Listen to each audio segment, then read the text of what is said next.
dhalaan gaa tana qofaa miti dhalaan dila hedduudha. Angaruu tana tumte tanuma na tumsiisanii tabiraa waan ittiin finne tabiraa fi maaf achi keessa yaani warra wajjiin capparanii warra wajjiin wanni jedhanii dhuganii sakaraananii wajjiin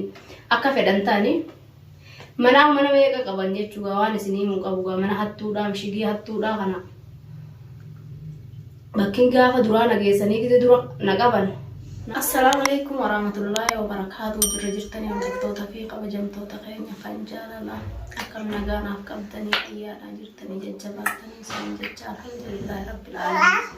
Kunoo wantaanis gaa alhamdulillah irra wayyaatiin jira.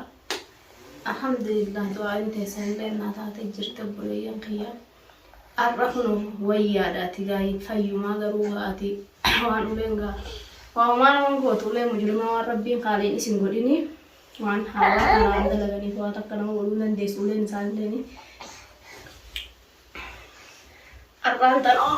wayyaadha wallaahi harki kunillee akkanuma hin sossoo'u duraanii har'a kunoo sossoobadheetiin jira akkanatti bakka tana hundarra inarraa hoobnanii wayyaa'ee arraan tana kunoo carnaallee fudhachuu danda'e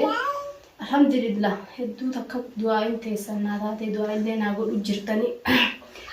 Rabbiin gaafa yaadan ilmaan kiyya kanarratti nagalchuu alhamdulillah injawaan injulleen qabu wallahi gammachuu keessaan fayyaa kiyya alhamdulillah kanuma lubbuudhaan ilmaan kiyyattuu galee kunoo ilmaan kiyya nagaa ilmaan kiyya bareedaa kanarraa hiyyoomsuu ka'ee biinin inshaallah gaafanu inninis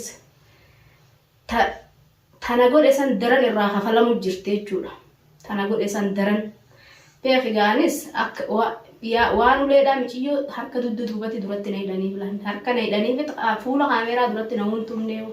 kaameeraa duratti nan tumne kaameeraa duubatti na tuman malee kaameeraa duubatti na tumanii miyyoo duratti na hidhanii miyyoo sharmuutitti san dhalaan gaa tana qofaa miti dhalaan dila hedduudha. Angaruu tana tumte tanuma na tumsiisanii tabiraa waan ittiin finne tabiraa fi maaf achi keessa yaani warra wajjiin capparanii warra wajjiin wanni jedhanii dhuganii sakaraananii wajjiin akka fedhan ta'anii mana meeqa qaban jechuudha waan isinii mun qabu gaa mana hattuudhaa mishigii hattuudhaa kana bakkin gaafa duraa nageessanii gide dura na qaban naa nagaan haalii xiyya namni du'eetiin taziyaa dhaqee galuudhaaf naa deemtu na qaban. Qabanii bakka biraa na fidanii bakka jerkaana narratti jerkaa bishaan guutuu kanatti narra akka malitti narra keessee kan mataa kana hundi na dabee morma kana hunda la dabsitee gaa morma kana hunda dhiigni hunda as keessa gannaa'ee san narraa qoobanii akkanan godhin hin qaban jechuudha. Mana meeqa qaban gaa manni hafuunis mana kiyya jeegaa biin mana hattuuti gaa hundi walitti qabanii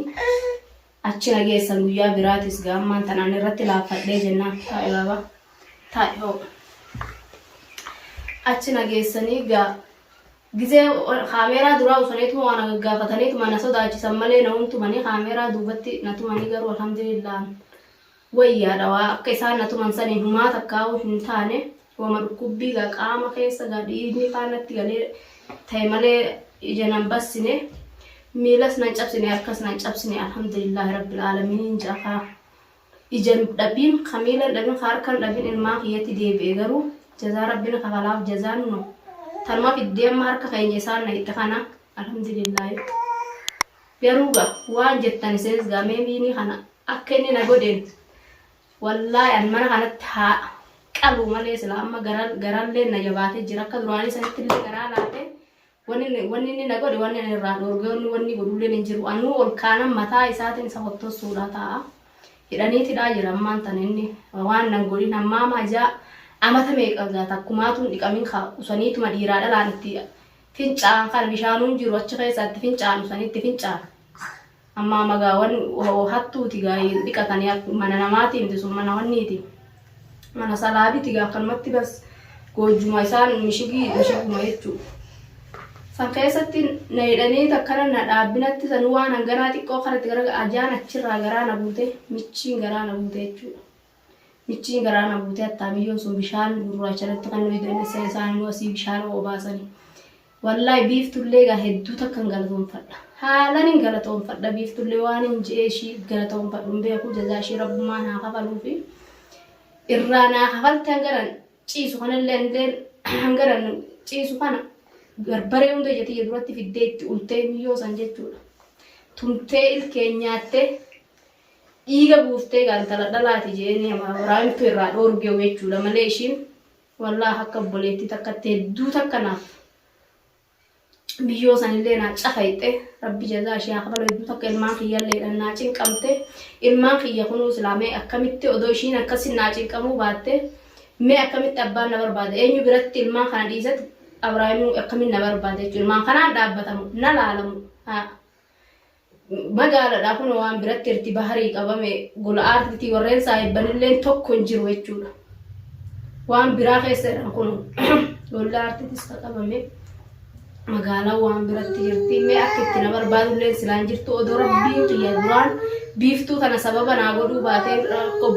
obboleeyyan rabbiitillee biiftuma kanaa duraan wal qabatu baadhee har'aan tana ilmaan kiyyarraa hafeetiin jira jechuudhaan illeeni. Hedduu kan galatoonfadhaa isinillee obboleeyyan kiyya na birallee jiraattanii humaan haa godhuu baattan du'aayin teessan hedduu takka na gargaarte taalan na gargaarte du'aayin teessanilleen isinillee hedduu takka galatoomadhaa biiftuun ammoo haa galatoomtuu jazaa ishiidhaa rabbiin jannataan haa kafaluuf waan hin jiru hin qabu hedduu takka naa cinqamtee ilmaan kiyya ilmaan haatirraa deemteen fakkaatanii nagaan naa dhiqatanii naa dibatanii naa bareedanii jiranii hoggan dhufulleedha nin gammadee alhamdulillaahi rabbil aalamiin. Garuu akkanatti illee nama qabaachuun bareedadha. Hedduu takka ishillee haalan akka obboleettii wajji dhaladhe daraniin ishii jabeessa ganalleedha fi garuu biini tabiinidhaa walumaanuu akka goonu sinillee naa himaadhan jalaalmee akkuma isaa irra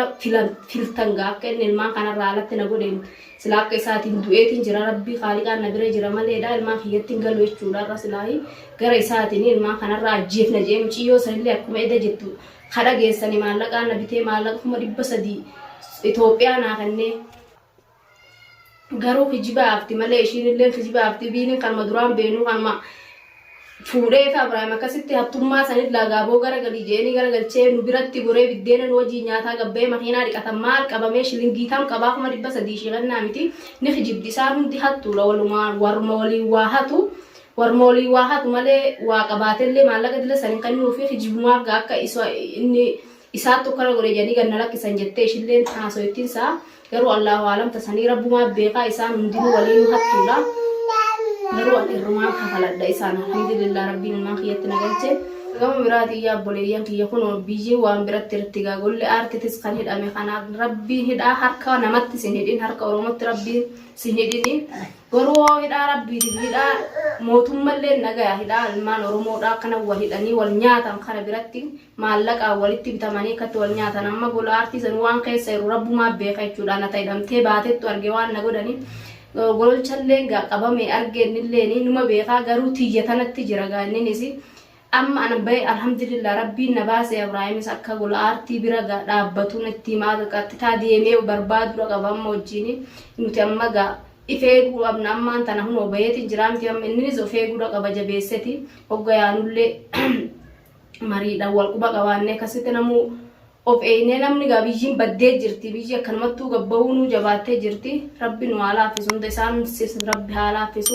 baarilleen silaa bahee jira gaayigorlee aartiidha akka kana keessa iraan beekan jechuudha akka isaan nama godhutti jiran anumata amma baatettu argee anuu tadhalaadha akkasana godhan isa kadhiiraa lubbuu ni baasan jechuudha yoo rabbiin kiyya dafee mul'ise malee taa'e baaba biraa dhaabbatu Abrahaamis achitti deemeti inninis amma wayyaatiin jira alhamdulillah Akumas iti deddeebi'eetumaan narraa iskoobaniituma wanni juutti jira. Kanaafuu amma gaafuma haashaan sunis ilmaan kana ilmaan qabagaaniinis ilmaan dila qabaa ilmaan sanillee akka gootee deemtellee barbaaddu namuu kun nutis kana keessa jirra. Rakkatte ishiinis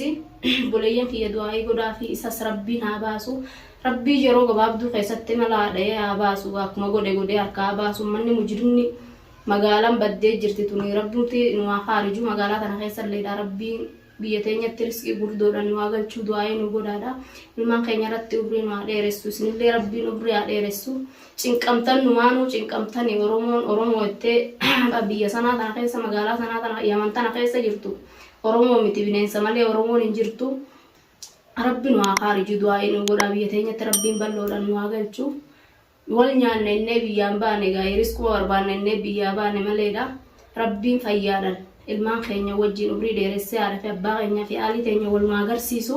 du'aa'ii naa godhaa jajjabeessadhaan isiniin jaa ulaa artillee rabbi haa baasuu du'aa'ii godhaa fi deemne bira dhaabbannaan isiniin jaa Oromoo tiyya qaalii nagaan naa tura. Assalamu alaikum warahmatullahi wabarakatuh.